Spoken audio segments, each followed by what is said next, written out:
Hello. In this video, we're going to take a look at a couple more fraction division problems using the algebra strips from toytheater.com. If you haven't seen the first video, please click on that. I will link that below so you can see that first. In the first problem, we are going to take 2/3 and divide that by 1/2. In other words, how many of these 1/2 blocks fit inside that orange region? Or I can tell right off the bat that it's going to be more than one block. Okay, so it's going to be one block and some other fraction of the blocks. The trick is figuring out how much of this second block will it take to complete that region. Now, you could play around with this if you had fraction strips or fraction blocks on your own. You could play around with it, but we'll go ahead and fill it in with the 1/6. Now, right here, you can tell that line matches up. So that's how much we need.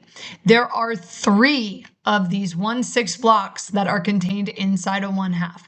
So one of those blocks is 1/3 because it's 1/3 of the block. So the amount of red block that fits inside the orange region is 1 and 1/3 of the orange block. So the answer to that problem is 1 and 1/3.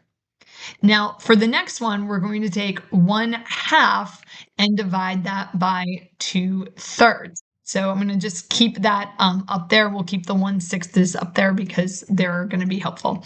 Now, this one is different because the region that we're dividing it by is actually bigger than the region we're dividing. So we're taking all of that as its own group.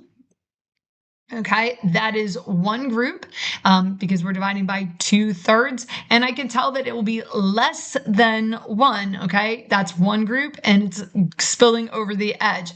So the question now is, well, less than by how much?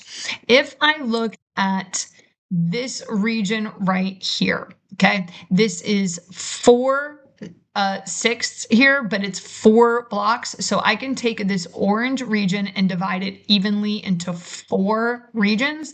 And exactly right there is where it lines up. So the amount of this orange block that fits inside the red block is 3 out of the 4 regions. So the answer to that problem is 3/4. Okay, really cool way to visualize it. I understand this video is short, so ask me a question if there's something that you'd like me to clarify.